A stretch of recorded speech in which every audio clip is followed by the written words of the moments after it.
Hello anime lovers, स्वागत है आपका हमारे यूट्यूब चैनल एनिमे संसार में। और आज हम देखने वाले हैं जुजुत्सु काइसेन के सीजन 2 का लास्ट एपिसोड नंबर 23। और इसके बाद हमारे इस चैनल पे आपको रेगुलरली सोलो लेवलिंग और बाकी एनिमे की एक्सप्लेनेशन भी मिलती रहेगी। और हमारे दूसरे एनिमे चैनल एनिमे संसार 2.0 पे मैंने कल ही एक एनिमे एक्सप्लेनेशन वीडियो डाला है, उसको जाके एक बार जरूर चेक कर लेना, जिसमें मैंने जंगल में रहने वाले एक गोस्ट और एक टीनेज गर्ल की लव स्टोरी को एक्सप्लेन किया है। काफी ज्यादा हार्ट टचिंग स्टोरी है, एक बार इसको चेक जरूर करना। लिंक आपको डिस्क्रिप्शन बॉक्स और कमेंट बॉक्स में मिल जाएगा। तो अब अपने इंट्रो के साथ स्टोरी में आगे बढ़ते हैं।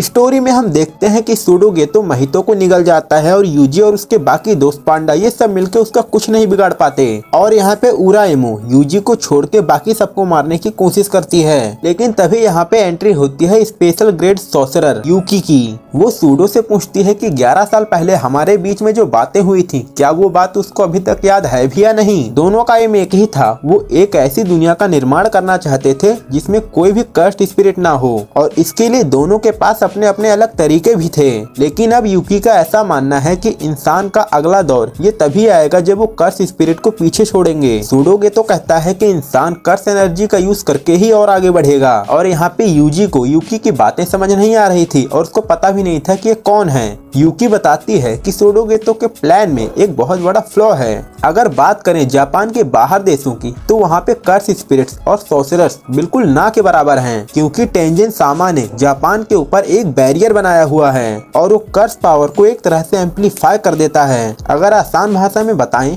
तो फिर जापान के लोगों के पास ही ये कर्स एनर्जी ज्यादा है। तो अगर जापान के लोग ही ज्यादा से ज्यादा सॉर्सरर बन जाएंगे तो बाकी लोगों के बीच खलबली मच जाएगी, जो कि दूसरे देशों में है, और उनमें युद्ध का माहौल भी पैदा हो सकता है। और इस तरह की दुनिया यूकी बिल्कुल भी नहीं चाहती। यूकी की ये बातें सुन के गेतो हंसता है और कहता है, हम दोनों की गोल बिल्कुल अलग हैं। मैं तो ऐसी कोई दुनिया ही नहीं चाहता जिसमें कोई कर्स स्पिरिट ना हो, और मैं तो कोई शांति कायम भी नहीं करना चाहता। कर्स एनर्जी, स्पिरिट, ये सारे तो बस इंसान के ही रूप हैं, और ये सभी कर्स एनर्जी की वजह से बनते हैं, लेकिन इंसान को इससे भी ज्यादा ताकतवर बनाया जा सकता है। जब ये सुडोगेतो नोरितोशी केमो के शरीर में था, उस समय उसने एक्सपेरिमेंट करके डेथ पेंटिंग बनाए थे, लेकिन फिर उसे पता चलता है वो कोई भी ऐसी चीज नहीं बना सकता जो उससे ज्यादा ताकतवर हो। और अब अपने गोल्स को अचीव करने के लिए गेतो आउट ऑफ कंट्रोल तबाही मचाने वाला है, और इसके लिए कर्स टेक्निक तो उसने पहले ही बाहर निकाल ली है। ये देख के यूकी चौंकते हुए यूजी से पूछती है, वो महितो नाम का कर्स्ड स्पिरिट कहाँ है जिसके पास सोल्स को मैनिपुलेट करने की पावर है। यूजी बताता है उसको तो ये निकल गया। अब महितो अपना हाथ ग्राउंड पे रख के महितो की टेक्निक आइडियल ट्रांसफिगरेशन का यूज करता है। इससे ग्राउंड में पिंक कलर की एक सील मार्किंग बन जाती है, और फिर ये हमें आसमान में भी दिखने लगती है। और अब सुडोगेतो यूजी को थैंक्स करता है महितो से लड़के उसको अपने अल्टीमेट फॉर्म में लाने के लिए, क्योंकि जैसे ही सुडोगेतो किसी को भी अपने अंदर अब्सॉर्ब करता है, उसकी टेक्निक इम्प्रूव करना बंद हो जाती है। सुडोगेतो तो जोगो को भी एब्जॉर्ब करना चाहता था, लेकिन वो कर नहीं पाया। यूकी गेतो से पूछती है कि उसने क्या किया, तो गेतो उसे समझाता है कि उसने वो टेक्निक आइडियल ट्रांसफिगरेशन को 2 लोगों पे इस्तेमाल किया है और उनको इसी सील से मार्क भी कर दिया है। तो एक तरह से 2 तरह के लोग हैं, जिसमें पहला है यूजी, जिसने किसी न किसी तरह का कर्स्ड ऑब्जेक्ट को निगला हुआ है, और दूसरे टाइप के लोग हैं जुनपी जैसे। उनके पास टेक्निक्स तो है, लेकिन एक सॉर्सरर की तरह उनको सोचना नहीं आता। तो सुडोगेतो ने अपनी पावर का यूज करके इनके ब्रेन को एडजस्ट कर दिया है, ताकि अब ये लोग भी जुजुत्सु का अच्छे से यूज कर सकें। इससे ये भी अपनी टेक्निक को डेवलप कर पाएंगे। और रही बात अब वेसल की, तो उनको और अच्छा वेसल बनाने के लिए सुडोगेतो ने उनके शरीर को मजबूत बना दिया है। हम देखते हैं कि मेगुमी की बहन सुमिकी भी एक वेसल है, क्योंकि गेतो ने पहले ही उसको कोई कर्स्ड ऑब्जेक्ट खिला दिया है, और इसी वजह से वो इतने सालों से कोमा में रह रही है। गेतो अब एक रस्सी की गांठ खोलते हुए बताता है कि उसने अब सभी कर्स्ड ऑब्जेक्ट सब्जेक्ट को फ्री कर दिया है। यानी कि जैसे यूजी के अंदर सकुना का पुनर्जन्म हुआ था जब उसने उसकी पहली उंगली खाई थी, ठीक उसी तरह से अब इन सभी वेसल्स के अंदर से कोई ना कोई सॉर्सरर लौट के आएगा। और इधर हम देखते हैं कि कोमा में पड़ी सुमिकी वो भी अपनी आंखें खोलती हैं, जो कि मेगुमी की बहन है, और अब ये बहुत जल्द ही जागने वाले हैं और ये आपस में अब कर्स्ट एनर्जी के लिए लड़ने लगेंगे, मानो 1000 इविल यूजी को खुला छोड़ दिया हो। लेकिन यूकी को ऐसा नहीं लगता कि 1000 लोगों की वजह से इंसान आपस में लड़ने लगेंगे। फिर यूकी अब सुडोगेतो को मारने के लिए यूजी से मदद मांगती है, लेकिन यूजी बर्फ में जमा होने के कारण से हिल नहीं सकता था। तभी हम देखते हैं कि अचानक से सबके ऊपर की बर्फ पिघल जाती है और उराएमो अपने घुटने पे बैठी होती है। ये तो उससे पूछता है कि क्या हुआ, जिसपे वो बताती है कि उसने अपने कटे हाथ को तो रीजेनरेट कर लिया था, लेकिन उसके हाथ में पॉइजन आ गया है। जोजो रिवील करता है कि उसका ब्लड में पॉइजन है। यहाँ पे मोमो सोचती है कि माई गोली चलाने के बाद वापस क्यों नहीं आई, जिसपे यूकी बताती है कि माई और टोडो उसके दोस्त के पास सुरक्षित हैं और पांडा और कैमो अब ये मूव कर सकते थे और कुसा केबो तो अभी जमीन में ही पड़ा था। अब गेतो इन सबको बताता है कि वो सारे वेसल्स हैं जिनको उसने कस्ट ऑब्जेक्ट खिलाए हैं, उनसे हजारों साल पहले ही उसने कॉन्टेक्ट बना लिया था। लेकिन गेतो की बॉडी में आने के बाद वो सारे कॉन्ट्रैक्ट एक्सपायर हो जाते हैं। ये देख के यूकी डर जाती है। गेतो कहता है कि ये अब भविष्य की दुनिया है, और ऐसा बोलते हुए वो बहुत सारी कर्स्ट स्पिरिट्स को बाहर निकालता है और प्रिज्म रियल निकाल के यूजी को भी दिखाने लगता है।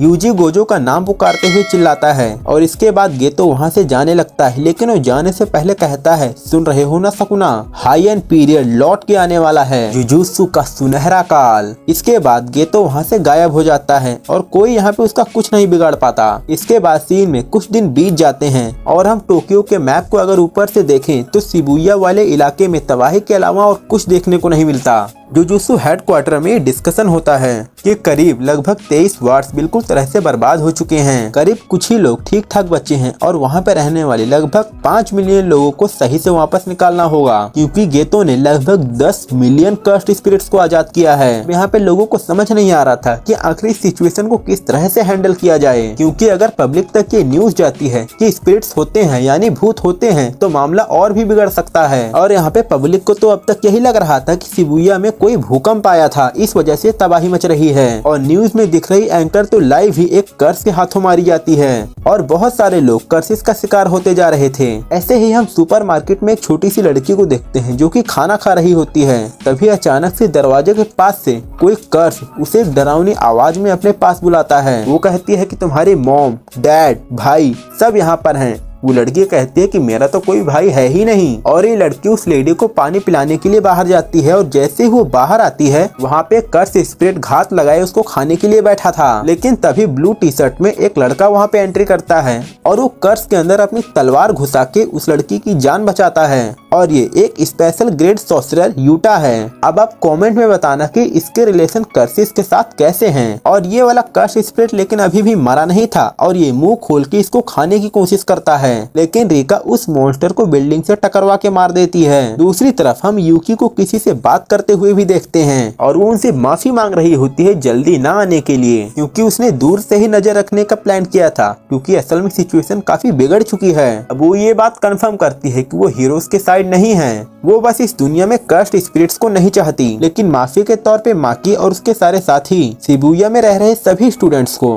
सही सलामत पहुंचा देंगे। और अब वो समय भी आ चुका है जब टेंजन सामा से मिला जाए। और सीन में हम देखते हैं कि यूकी पीछे मुड़ के देखती है और कहती है कि अब तुम क्या करोगे। फिर सीन में हम देखते हैं कि यूता जुजुत्सु के हायर अप से मिलने जाता है और ये सारे हायर अप उसकी तारीफें करने लगते हैं, लेकिन वो कहता है कि वो सीधे मुद्दे पर आए। उसमें से एक हायर अप कहता है कि यूता भले ही जितने भी कर्सिस को मार दे, लेकिन वो कभी भी उनका भरोसा नहीं कर सकते।